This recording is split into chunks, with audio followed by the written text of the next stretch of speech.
Well, hey there, looks like we're running live, and this is a quick, I'm going to try and keep it quick anyway, a quick talk about Google My Business and how to rank your business higher in those results. So you're watching either the replay or the live. I'm going to edit this later into a video that's going to go on YouTube, places like that. So if you do have any comments or questions while you're watching the live, then make sure you pop them into the comment box or the little chat box, and I should be able to answer your questions live on the live. If you're watching the replay, then pop your little comments or questions below, and we will get to those in the comments feed. So that's a little intro, a little bit done. I'm going to jump straight into this presentation. I've got a few slides lined up, and we're going to look at some real life examples as well. Like I said, I'm going to try and keep it as quick as I can. So let's roll the intro.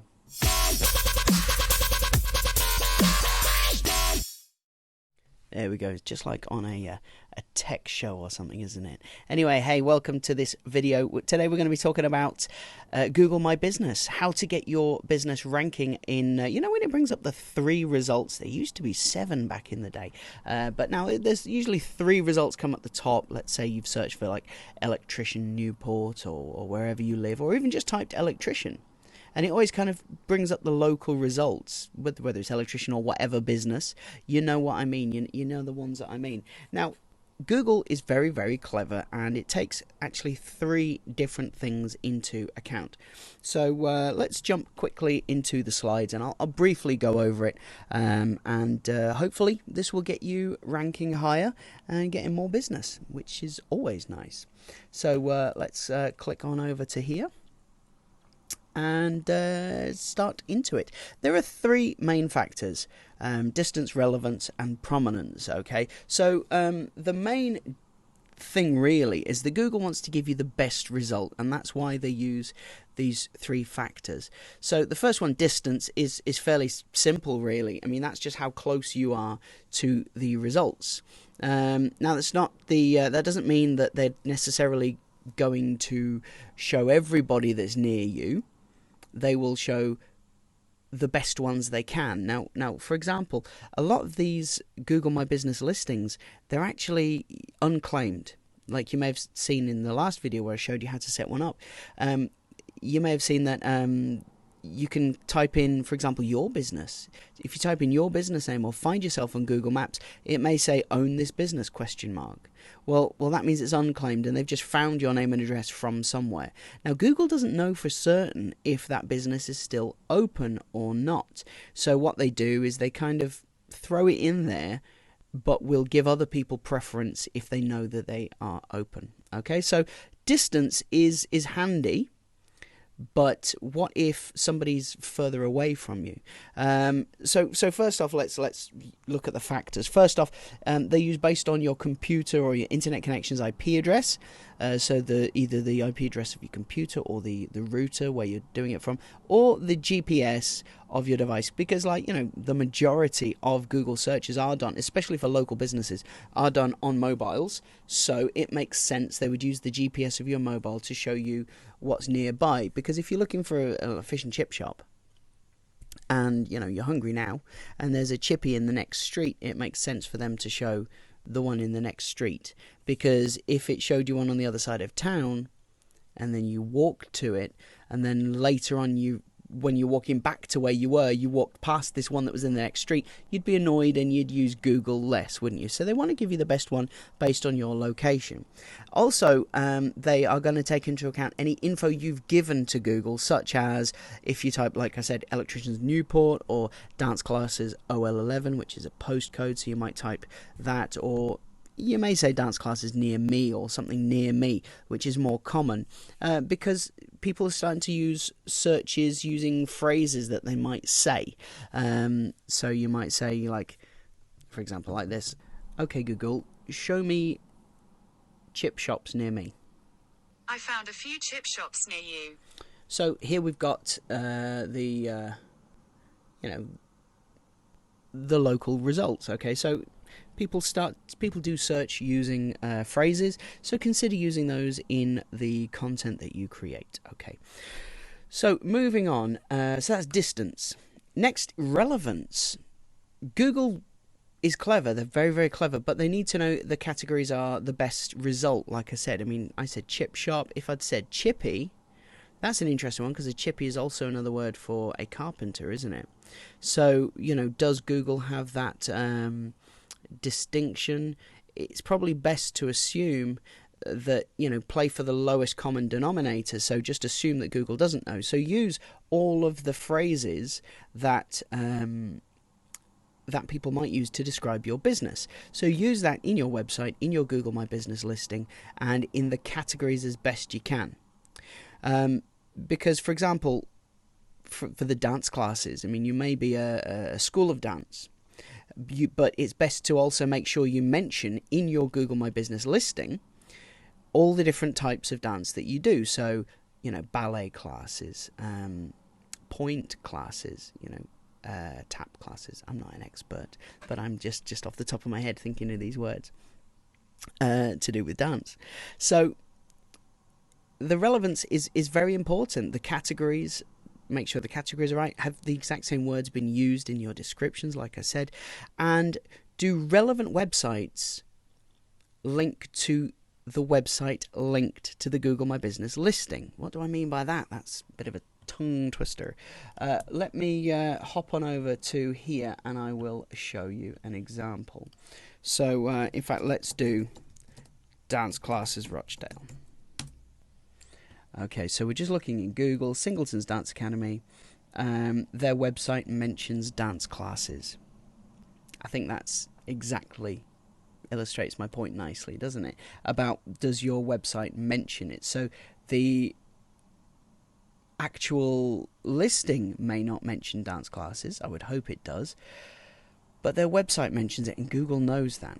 So another way that Google knows that this website is about, or this listing is about that, is because other websites that link to the linked website, this is sounding very confusing, but other websites linking to this linked website, if I click it, it goes to Singleton's Dance Academy.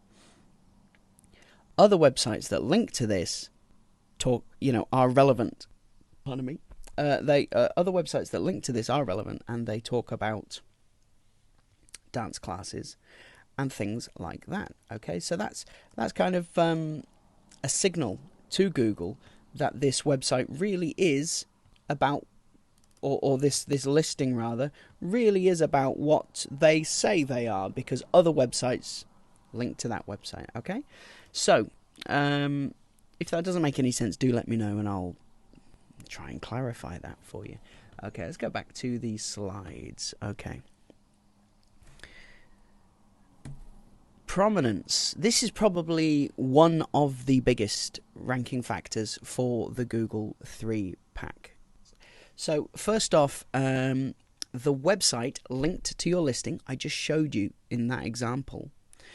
If your website is naturally ranking higher in the results, then Google will naturally tend to give the business listing a higher result as well. So this is where SEO is important for your website, because it actually has a direct impact on your Google My Business listing.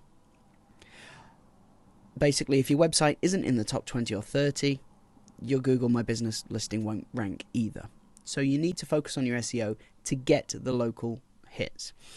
Also, Google My Business reviews are very, very important. It's never been easier to get Google My Business reviews than now, because if you get the Google My Business app, in fact, let's show you. Instead of talking about it, let's show you. For example, let's use the Singleton's Dance Academy one as an example again. In the Google My Business app, it tells you lots of good stuff, okay? If I'd thought of it, I could have actually shown this on the screen. I'll have to do this next time. But on here, what you can do is you can click on customers at the bottom, okay? And up here, this little three dots thing will give you a link that you can copy. I'm doing this backwards, so hopefully I can see it. And that's copied a link that I can send that in a message to people saying, hey, go leave me a review on Google My Business. So let's say you just had an inbox from a happy customer on Facebook or WhatsApp or something. You can just copy that link, ping it over to them and say, hey, I'm so pleased that you're happy. Could you please leave me a Google My Business review? Because Google, with all things being equal, let's say somebody's right in the middle between two businesses and they've both got everything exactly the same and they're equidistant and everything, but one has more reviews. Google's going to put that one above. You're just making it easier for Google to decide who's the best result. Okay, so Google My Business Photos, that is the next one. But actually what that should say is a complete listing, because photos and videos, you can add photos and videos to your listing. Regularly adding photos is important. So stuff happens in your business every day. So every week or every month, add in a couple of new photos of things that have happened. That's going to help. So even if you're like a local in-home care company, for example, let's say you look after people's elderly relatives in their own home instead of them going into a care home, you might not want to be taking pictures of your patients because that's a bit, it's a bit weird. But what you can do is you can take pictures of flowers that have been given to you as thanks, or take pictures of the flowers in somebody's garden, or the lovely autumnal leaves, just on the way to a visit at a home, at somebody's home, and just saw this stunning view, so treat it a little bit like social media, but tie it to your business. But also, while I was there, in fact, let's add this because it's super important. Let's 100% completed GMB listing, because you really, really, really do need to make sure you've completed everything on your Google My Business profile. So that is your opening hours, your photos of the team, your logo, everything. Just if there's an option to fill something in, fill it in, because again, Google's going to say, oh, hey, this person is in business and they're serious. Okay, so compare that to the one where they've just kind of taken the info from a directory and it's not even been claimed yet, and yours is just filling everything in. And it's also good to just keep checking on the app or keep checking on your listing just to see if there's anything there that they've added. For example, you can now add 360 photos where people can look around your business if you have somewhere that people can visit. So you can even get people in with like a 360 camera like this, and they can come in, or I can come in, obviously, if I'm local, and take photos of your premises or of your business, and people can look around inside your business. Okay, if you have an office like mine, it's going to be a bit weird, but let's say you're a restaurant, or say you're something like a children's soft play area. People can look around, and Google wants to promote that technology, so they want people to have these 360 photos done. So there we go. So complete that Google My Business listing and get those photos regularly updated. Okay, consistent NAP and business information. NAP is name, address, phone number. Let's say you're called Rogers Driving School. Okay, and on some websites you're listed as Rogers School of Driving. Google's going to think they're two different businesses, even if on your website or on your Google My Business it says Roger_S Driving School, and then on another website it says Rogers without the apostrophe S. Without the apostrophe, it thinks it's a different business. It's not 100% sure, so it goes, let's put that to one side. So that link, or that citation rather, pardon me, from another website to yours, or from another website to your Google My Business listing, it says, well, the name and address are kind of the same, but we're not sure, so it doesn't have the strength. Speaking of addresses, make sure that the address is exactly the same. So for example, if you're on, Richmond Street, and on your Google My Business it says street, STREET, but on other websites and your website it says ST for street, that's going to be different. Even having a comma at the end separating Richmond Street from, the next place, which might be like Richmond Street Oldham, so Richmond Street, comma, Oldham, and then on these others it just says Richmond Street Oldham without the comma, it can make a difference. So it's well worth taking your time just to make sure anything that you have control over, you make sure it's consistent. Name, address, and phone number. Even the way your phone number is written, where the spaces are, if there's any brackets, if sometimes you have +44 and then bracket 0 and all this sort of thing. So just double check. And also business information, just anything like that to do with your business, make sure it's consistent.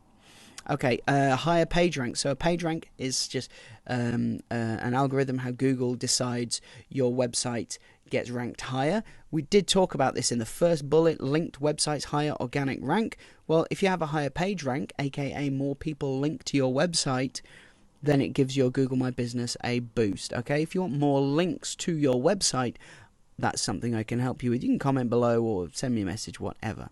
Less time between reviews. We talked about reviews earlier, but if you've got your last review was 2 years ago, then get some more reviews in. But if you had 5 reviews 2 years ago and then you get 3 reviews 6 months ago and then nothing, and then now you get 1 review, it doesn't seem like a business that is consistent. And if the last reviews were like 2 years ago, again, Google's going to think, well, are they still even in business? But a regular business that promotes their Google My Business listing and the reviews should get regular reviews, okay? And less time between Google My Business posts. Like I said, you can use Google My Business as a a bit like social media. We can make an announcement. You can put offers. You can put special first-time customer offers, discount codes. You can put all these things on, and Google's going to ping you right up when it comes to those. There is also one thing that I've not mentioned when it comes to distance, and it's a bit of a hack. And for sticking with me to the end, I'm going to give you this hack now. You can embed maps on your website and other web pages, okay? Now, let's say you're a Michael Bublé tribute in Rochdale, but you want to rank for Michael Bublé tribute Liverpool. Well, let's say there's 5 Michael Bublé tributes in Liverpool. A quick hack that you can do is you can embed on your website a Google map that shows the distance. It shows kind of the driving route from Rochdale to Liverpool. So if somebody is, rather, should I say, a Google My Business kind of map that shows from your business location, so your Google My Business to Liverpool, and if you spread that around on various blogs and things like that, Google's going to notice that, and Google will associate your business with Liverpool, okay? Just repeat that a few times for the different areas you want to cover, and you could be in luck, okay? There are ways of automating these things. If you want anything like that, you can just drop me a quick message, and we can have a chat about it. But other than that, I hope you've enjoyed our time together. It's been nice. If you've got any comments or questions, please put them down below. And all I can say really now is thanks for watching, and let me know how I can help. Cheers.